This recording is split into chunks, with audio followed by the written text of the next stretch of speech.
ದುಷ್ಟರ ಸ್ನೇಹ ಅಪಾಯ, ಅದು ಹೇಗೆ?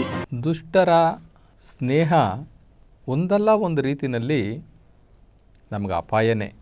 ಒಂದು ಸೊಪ್ಪಿರುತ್ತೆ, ಅದು ತುರುಚಿನ ಸೊಪ್ಪು ಅಂತ, ತುರಿಕೆ ಆಗುತ್ತೆ, ಅದನ್ನು ಮುಟ್ಟಿದ್ರೆ ಸಾಕು ತುರಿಕೆ ಆಗುತ್ತೆ.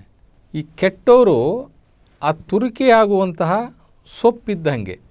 ನಾವು ಅಪ್ಪಿತಪ್ಪಿ ಅದನ್ನು ಮುಟ್ಟಿದ್ರೆ ನಾವು ಯಾವ ಭಾಗ ಅದಕ್ಕೆ ಟಚ್ ಆಗಿರ್ತದೋ ಆ ಭಾಗ ನಮಗೆ ತುರಿಕೆ ಆಗಲಿಕ್ಕೆ ಶುರುವಾಗ್ಬಿಡ್ತದೆ, ಕೆರೆತ ಆಗಲಿಕ್ಕೆ ಶುರುವಾಗುತ್ತೆ. ಹಾಗೆ ಕೆಟ್ಟವರ ಸಂಘ ಇದೆಯಲ್ಲ, ಅದು ಅತಿಮಾನ ಭಂಗ ಅಂತ ಹೇಳ್ತಾರೆ.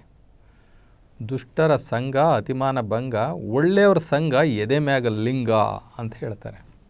ನಾವು ಒಳ್ಳೆತನದಲ್ಲಿ ನಾವು ಬಾಳಬೇಕು, ಬದುಕಬೇಕು ಅಂತಂದರೆ ನಮ್ಮ ಸುತ್ತ ಸಜ್ಜನರಿರಬೇಕು, ಒಳ್ಳೆ ನೀತಿವಂತರಿರಬೇಕು, ಬುದ್ಧಿವಂತರಿರಬೇಕು, ಒಳ್ಳೆ ನಡೆ ನುಡಿ ಇರುವಂಥವರು ನಮ್ಮ ಜೊತೆ ಇರಬೇಕು.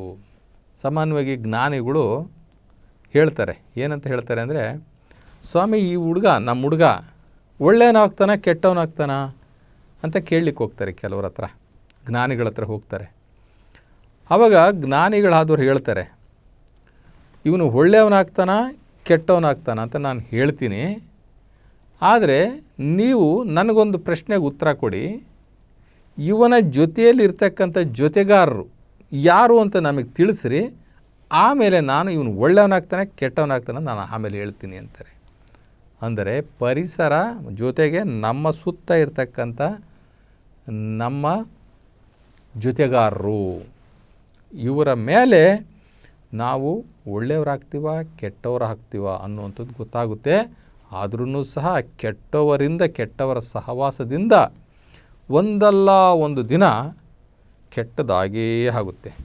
ಒಂದು ಸಲ ಒಂದು ಒಂಟೆ ನಾಡನ್ನು ತಪ್ಪಿಸ್ಕೊಂಡು ಕಾಡು ಕಡೆ ಬಂದುಬಿಡ್ತದೆ.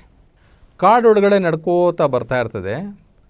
ಅಲ್ಲಿ ಒಂದು ಒಕ್ಕೂಟ ಇರ್ತದೆ. ಸಿಂಹ ಅದಕ್ಕೆ ಪ್ರೆಸಿಡೆಂಟು, ಅಧ್ಯಕ್ಷ. ಅಲ್ಲೊಂದು ಒಕ್ಕೂಟ ಮಾಡ್ಕೊಂಡಿರ್ತಾರೆ. ಏನು ಅಂತಂತಂದರೆ, ಒಂದು ನರಿ, ಒಂದು ತೋಳ, ಕಾಗೆ, ಹದ್ದುಗಳು, ಸೀಳು ನಾಯಿ ಇವರೆಲ್ಲ ಸೇರಿಕೊಂಡು ಜೊತೆಯಲ್ಲಿರ್ತಾರೆ. ಆ ಒಂದು ಗುಂಪಿಗೆ ಈ ಸಿಂಹ ಅಧ್ಯಕ್ಷ. ಇವರೆಲ್ಲ ಒಟ್ಟಾಗಿ ಬದುಕ್ತಾ ಇರ್ತಾರೆ. ಈ ಸಿಂಹ ಯಾವುದೋ ಒಂದು ಪ್ರಾಣಿಯನ್ನು ಕೊಂದು ತಿನ್ನುತ್ತಲ್ಲ, ತಿಂದ ಮೇಲೆ ಉಳಿದಂತಹ ಮಾಂಸವನ್ನು ಈ ನರಿ, ತೋಳ, ಕಾಗೆ, ಹದ್ದು, ಈ ಸೀಳು ನಾಯಿಗಳೆಲ್ಲ ತಿಂದ್ಕೊಂಡು ಜೊತೆಯಾಗಿರ್ತವೆ. ಒಂದು ದಿನ ಯಾವಾಗ ಈ ಒಂಟೆ ದಾರಿಯಲ್ಲಿ ಬಂತು, ನೋಡಿದ್ರು. ನೋಡಿ, ಇವತ್ತು ನಮ್ಗೆ ಒಳ್ಳೆಯ ಆಹಾರ ಅಂತ ಹೇಳಿ ಆ ನಾಯಕನಿಗೆ, ಆ ಸಿಂಹ ಅಧ್ಯಕ್ಷ ಇದನ್ನೆಲ್ಲ ಹೋಗಿ ಹೇಳ್ದು, ಈ ಕಡೆ ಒಂದು ಒಳ್ಳೆ ಒಂಟೆ ಬರ್ತಾಯಿದೆ, ಅದು ನಾವು 2 ದಿನ ಊಟ ಮಾಡ್ಬೋದು, ಅಷ್ಟು ದೊಡ್ಡ ಪ್ರಾಣಿ ಅದು, ಈಗಲೇ ಹೋಗಿ ಅದನ್ನು ಕೊಂದು ಬಿಡು, ನಾವು ಊಟ ಮಾಡೋಣ ಅಂತ ಹೇಳುತ್ತೆ.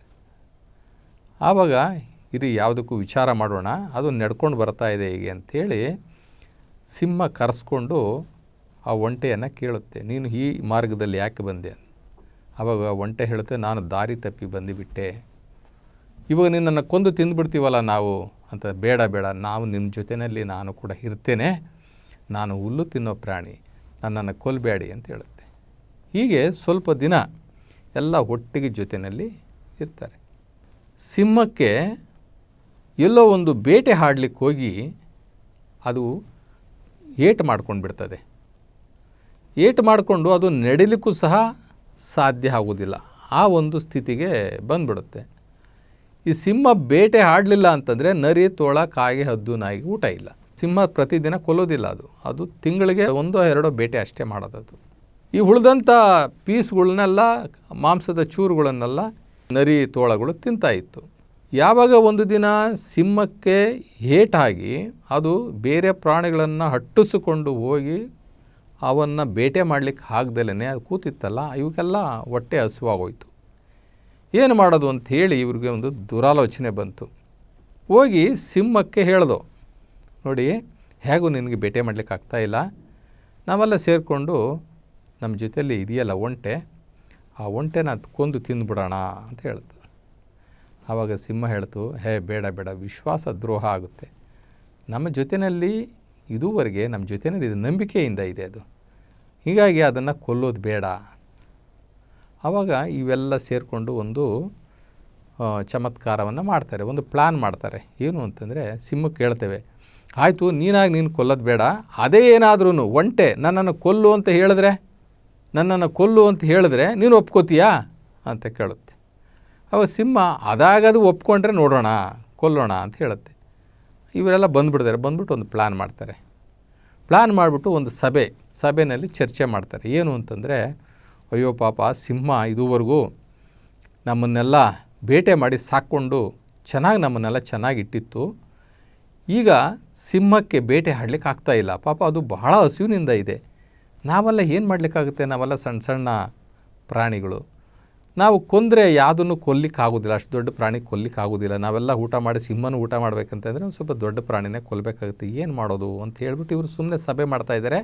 ಆ ಸಭೆಯಲ್ಲಿ ಒಂಟೆನೂ ಇದೆ. ಆವಾಗ ಈ ನರಿ ಹೇಳುತ್ತೆ, ಏನೇ ಆದ್ರೂ ನಾನೇ ಬಲಿಹಾರಿ ಆಗಿಬಿಡ್ತೀನಿ, ನಾನೇ ಸಿಂಹಕ್ಕೆ ನನ್ನನ್ನು ಕೊಂದು ತಿಂದ್ಬಿಡು ಅಂತ ಹೇಳಿಬಿಡ್ತೀನಿ, ನನ್ನನ್ನು ಕೊಂದು ತಿಂದ್ಬಿಟ್ಟು ಸಿಂಹ ಹೊಟ್ಟೆ ತುಂಬಿಸ್ಕೊಳ್ಳಿ, ಪಾಪ ಅದು ಎಷ್ಟು ದಿನದ ಹಸುವಿನಿಂದ ಇದೆ, ಇಷ್ಟು ದಿನ ನಮ್ಮನ್ನು ಸಾಕಿತ್ತಲ್ಲ ಅದು ಅನ್ನುವಂಥ ಮಾತನ್ನು ನರಿ ಹೇಳುತ್ತೆ. ನರಿ ಹೇಳಿದ್ದನ್ನು ಈ ತೋಳನೂ ಹೇಳುತ್ತೆ. ಇವೆಲ್ಲ ಮಾತಾಡ್ಕೊಂಡಿರ್ತಾರೆ. ಆ ತೋಳ ಹೇಳಿದ್ದನ್ನು ಕಾಗೆ ಹದ್ದುಗಳು ಹೇಳ್ತವೆ, ಈ ಸೀಳು ನಾಯಿಗಳು ಕೂಡ ಹೇಳ್ತವೆ. ಇದನ್ನು ಹೇಳಿದ ಮೇಲೆ ಒಂಟೆನೂ ಹೇಳಬೇಕಲ್ವಾ ಜೊತೆಯಲ್ಲಿರೋದು. ಆವಾಗ ಒಂಟೆನೂ ಕೂಡ ಹೇಳುತ್ತೆ, ಹೌದೌದು, ಬೇಕಾದ್ರೆ ನನ್ನ ಕೊಂದು ತಿಂದುಬಿಡಲಿ. ಇವರೆಲ್ಲ ಹೇಳಿದ ಮೇಲೆ ಅದು ಹೇಳಲೇಬೇಕಲ್ಲ, ಜೊತೆಯಲ್ಲಿದ್ದಾರೆ. ಒಂದು ಕೆಲಸ ಮಾಡೋಣ, ಈಗ ನಾವು ಏನು ಹೇಳಿದ್ವೋ ಅದನ್ನು ನಾವು ಸಿಂಹದ ಮುಂದೆ ಹೇಳಿಬಿಡೋಣ ಅಂತ ಹೇಳ್ಬಿಟ್ಟು ಎಲ್ಲರೂ ಒಟ್ಟಿಗೆ ಹೋಗ್ತಾರೆ. ಒಟ್ಟಿಗೆ ಹೋಗಿ ಸಿಂಹಕ್ಕೆ ಹೇಳ್ತಾರೆ, ನೋಡು ರಾಜ, ನೀನು ಈ ಕಾಡಿಗೆ ರಾಜ, ನೀನು ನಮ್ಮನ್ನೆಲ್ಲ ಇಷ್ಟು ದಿನ ನೀನು ಸಾಕಿ ನಮ್ಮನ್ನು ಸಲಹಿದ್ದೀಯಾ, ಈಗ ನೀನು ಕಷ್ಟದಲ್ಲಿದ್ದೀಯಾ, ನೀನು ಬೇಟೆ ಮಾಡಲಿಕ್ಕೆ ಆಗ್ತಾಯಿಲ್ಲ, ಅದರಿಂದ ನನ್ನನ್ನು ಕೊಂದು ತಿಂದುಬಿಡು ನೀನು ಅಂತ ಹೇಳಿಬಿಟ್ಟು ನರಿ ಅನ್ನುತ್ತೆ. ಅದೇ ಮಾತನ್ನು ತೋಳ ಹೇಳುತ್ತೆ, ಹದ್ದು ಹೇಳ್ತದೆ, ಸೀಳು ನಾಯಿಗಳು, ಇವೆಲ್ಲ ಅಲ್ಲಿರ್ತಕ್ಕಂಥವೆಲ್ಲವೂ ಸಣ್ಣ ಸಣ್ಣ ಪ್ರಾಣಿಗಳು ಹೇಳ್ತೇವೆ. ಅದೇ ರೀತಿ ಇದರ ಸರ್ದಿ ಬಂದಾಗ ಒಂಟೆನೂ ಕೂಡ ಹೇಳಿಬಿಡ್ತದೆ. ಅವಾಗ ಮೊದಲೇ ಮಾತು ತೊಗೊಂಡಿದ್ವಲ್ಲ, ಒಂಟೆ ತಾನಾಗೆ ತಾನು ಒಪ್ಕೊಂಡ್ರೆ ಅದನ್ನು ಕೊಂದು ತಿನ್ಬೋದು ಅಂತ. ಆವಾಗ ಆ ಸಿಂಹ ಇದನ್ನು ಕೊಂದು ಎಲ್ಲರಿಗೂ ಊಟ ಮಾಡಿಸ್ಬಿಡ್ತದೆ. ನೋಡಿರಿ, ಈ ಕೆಟ್ಟವರ ಜೊತೆಯಲ್ಲಿ ಇದ್ದರೆ ಯಾವತ್ತಾದರೂ ಒಂದು ರೀತಿಯಲ್ಲಿ ನಮಗೆ ಕಷ್ಟ ಬಂದೇ ಬರ್ತದೆ. ಮೋಸ ಮಾಡಿ ಆದರೂ ಕೂಡ ಯಾವುದೇ ಒಂದು ಅಡ್ಡದಾರಿಯಲ್ಲಾದ್ರೂ ಸಹ ಕೆಟ್ಟದ್ದು ಹಾಗೇ ಆಗುತ್ತೆ ಅನ್ನೋದಕ್ಕೆ ಇದೊಂದು ಒಳ್ಳೆಯ ಉದಾಹರಣೆ. ನಾವು ಮಹಾಭಾರತದಲ್ಲಿ ನೋಡ್ತೀವಿ, ಭೀಷ್ಮ ಮತ್ತು ದ್ರೋಣಾಚಾರ್ಯ, ಈ ದ್ರೋಣಾಚಾರ್ಯರು ಈ ಭೂಮಿನಲ್ಲಿ ಹುಟ್ಟಿರ್ತಕ್ಕಂಥ ಅತಿ ದೊಡ್ಡ ಶ್ರೇಷ್ಠ ಮಹಂತರು, ಶ್ರೇಷ್ಠ ದಾರ್ಶನಿಕರು ಅವರಿಬ್ಬರೂ, ಋಷಿಗಳು, ಅತ್ಯಂತ ಒಳ್ಳೆಯ ಋಷಿಗಳು ಅವರಿಬ್ಬರೂ ಕೂಡ. ಭೀಷ್ಮ ಪ್ರತಿಜ್ಞೆ ಅಂತಂದರೆ ಇವತ್ತು ವಿಶ್ವವಿಖ್ಯಾತಿ. ಅವರು ಕೊಟ್ಟ ಮಾತನ್ನು ಎಲ್ಲೂ ಕೂಡ ಫೇಲೇ ಆಗ್ತಿರ್ಲಿಲ್ವಂತೆ, ಪ್ರತಿಜ್ಞೆ ಮಾಡಿದ್ರೆ ಭೀಷ್ಮ. ಹಾಗೆ ದ್ರೋಣಾಚಾರ್ಯ ಮಹಾಜ್ಞಾನಿ, ಆ ಮಹಾಭಾರತದಲ್ಲಿ ಎಲ್ಲರಿಗೂ ಬಿಲ್ಲು ವಿದ್ಯೆ ಹೇಳಿಕೊಟ್ಟಂಥ ಮಹಾ ಚಾಣಾಕ್ಷ ದ್ರೋಣಾಚಾರಿ. ಆದರೆ ಅವರಿಬ್ಬರೂ ಕೂಡ ದುರ್ಯೋಧನ ಜೊತೆಯಲ್ಲಿದ್ದರು.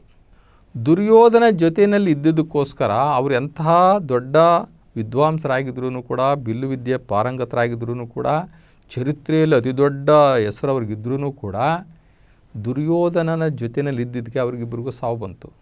ಅವರು ಸತ್ರು. ಅವರು ಯಾರ ಜೊತೆಯಲ್ಲಿದ್ದು ಸತ್ರು? ಕೆಟ್ಟವರ ಜೊತೆಯಲ್ಲಿದ್ದು ಸತ್ರು. ಆದರೆ 5 ಜನ ಪಾಂಡವರಲ್ಲಿ ಯಾರಾದರೂ ಸತ್ರ? ಇಲ್ಲ. ಅವರು ಒಳ್ಳೆ ಕಡೆ ಇದ್ದರು, ಕೃಷ್ಣನ ಕಡೆ ಇದ್ದರು, ಸತ್ಯದ ಕಡೆ ಇದ್ದರು. ಅದಕ್ಕೋಸ್ಕರ ಅವರು ಸಾಯಲೇ ಇಲ್ಲ. ಯಾರು 5 ಜನದಲ್ಲಿ ಒಬ್ಬರು ಸಾಯಲಿಲ್ಲ.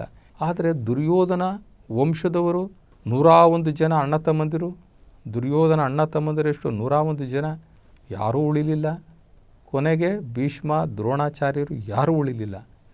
ಆದ್ದರಿಂದ ನಾವು ಯಾವತ್ತು ಆಯ್ಕೆ ಮಾಡಿಕೊಂಡ್ರೆ ಒಳ್ಳೆಯವರ ಸಂಘ, ಒಳ್ಳೆಯವರ ಸಹವಾಸ, ಒಳ್ಳೆಯ